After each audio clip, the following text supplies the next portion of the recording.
Hi, my name is Kimberly Sis, and I'm the coordinator for this part of the project A5. And for this part of the project, um, I'm working on the unit test. Um, you know, doing all the oh gosh, wait, work this out. Working on the unit test. And what I've learned from this is that um, I'm trying to handle, worrying about my family. My mom is a nurse, and this whole handling all my projects with this whole pandemic going on, hoping that my family doesn't get sick. And I'll apply this to the future when hopefully something like this never happens again, but um, just handling everything at once.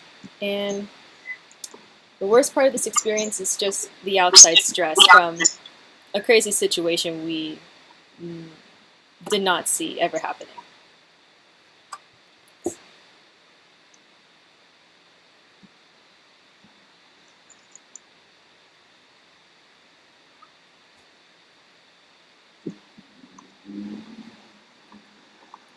I can't hear you.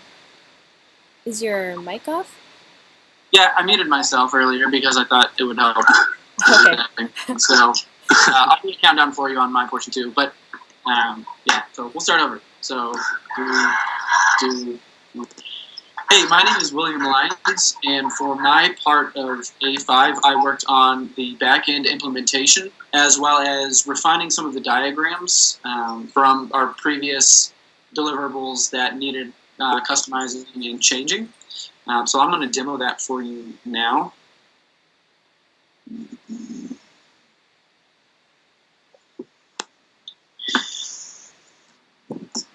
So first of all, here is the IDE and the project and the backend code we're using.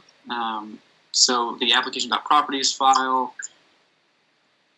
the POM to get all the dependencies in there so that we can connect with everything. And this is an example of one of our classes for our tutors so that we can get all their information in there. And let me change now and show the first diagram that I am refining was the EER diagram. Originally, when I implemented the database, I was using a different form of EER that I was shown in my database class, which turns out to not be accurate. So I had to adjust on the fly and learn this way to do it. I'm glad I did because when I changed the modeling to this, I was able to catch something where I didn't have a table that needed to be added. So I was able to add that in to make sure we were in full BCNF or third normal form on our diagrams to get all the data in there properly. And then the last thing that I will show, if I can get this, bear with me for 1 second. Sorry, you're gonna have to edit this. It's fine.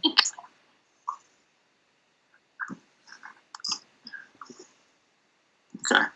Let me see if I can show that.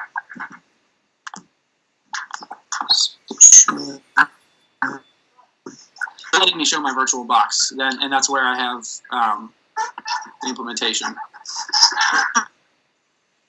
So I will just take a screenshot of that and get that to you, Kimberly. Okay. So for the class diagram, I had to make some changes or add the multiplicity in there, change how some of the things were labeled. I had things in the wrong place, so we just got that straightened out. So I will apply this to my future career in many different ways, one of which being learning how to adjust and change things on the fly as situations arise. The best experience for me in this is definitely learning the full big picture of software engineering and a project from start to finish. The worst and most challenging part for me, truthfully, has been using Spring. It's been a lot more challenging than I anticipated in the beginning, and it could just be me, but I'm finding it harder to grasp and to only pull out the portions that I need than I was anticipating. So that's been my worst experience. So thank you. Okay. Hi, my name is Alejandro Herbner, and for this part of the assignment, so the first thing that I did was give me just a second.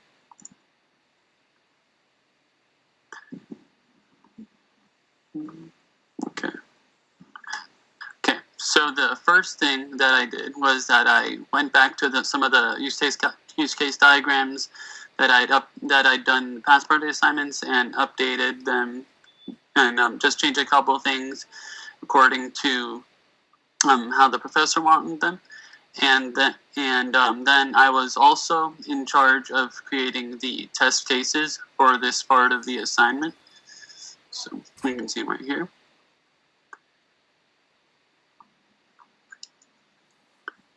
And I also dealt with the architecture modeling, where I measured our class diagram's coupling and cohesion, and I dealt with choosing and creating our design pattern.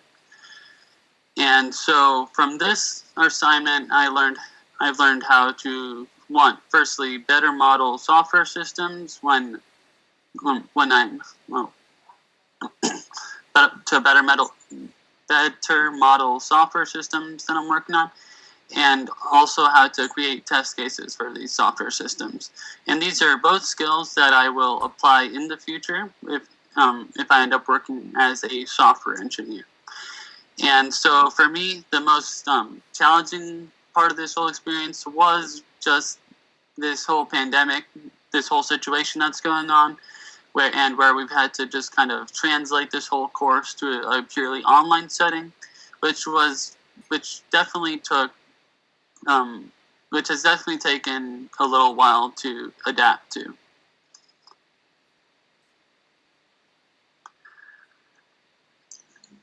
Hello, my name is Justin Session, and for this part of the project, let's see, I don't know if it's on screen or not, but for this part of the project, I've been working on the back end, so I've set up the properties for the validation for our project. I've also been updating the tutor class. I haven't updated that part yet, but I've updated the repository and the controllers somewhat, but it's still challenging to work with Spring. So I'd say the best part about working on this is learning Spring, but it's also the worst part because having to navigate Spring is actually really difficult. I feel like for smaller projects, it seems a lot more complicated than it has to be. But I'll take this and learn. It'll help me learn how to work with new frameworks, new softwares, and it'll help me understand how to navigate managing bigger projects.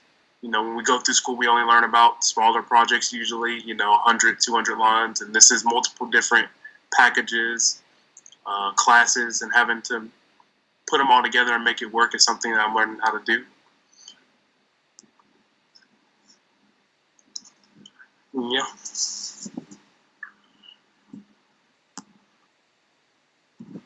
Hello, my name is Gabion Jones. I was responsible for the front-end implementation.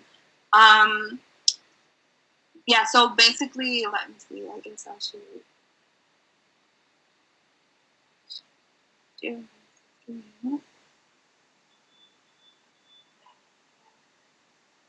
Okay. So basically, what I've been doing here is I basically split up the front end into 3 portions, which is the registration, the login, and then components depending on who the user is. So we have two kinds of users. We have the tutor, which is the one that's going to actually be able to alter information in our system or their information in our system. And then we have other users or students that are going to be looking into looking at our system and looking at the information that it's passing. And so to do that, I had to set up some authorization helpers, which is like here. And yeah, so this just gets the HTTP request that is being sent, and it transforms it into a handler object or an event observable object, and then it sends it to the backend. And then from there, depending on whether or not the authorization has been accepted, whether or not the user is a tutor or whether it's a regular user that doesn't have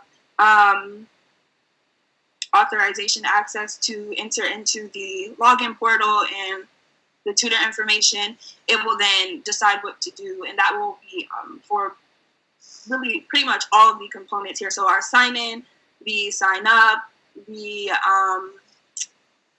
dashboard, the course details, everything like that. Yeah, we're still in the process of connecting to our backend. We have some API URLs set up, but that's kind of one of the most challenging things, I guess, was first to figure out, okay, what exactly is MVC? Like, I guess that was kind of very still vague to me. I didn't really understand the concept until I looked at multiple, like literally not hundreds, but multiple tutorials on what it is and understanding controllers. What are the controllers? What are my views? And what are the models that I need to be using to allow this to happen, as well as like the services here. But yeah, so this has definitely been challenging, but of course I'm still learning. I've learned a lot within the past few months actually about everything. So yeah, that's it.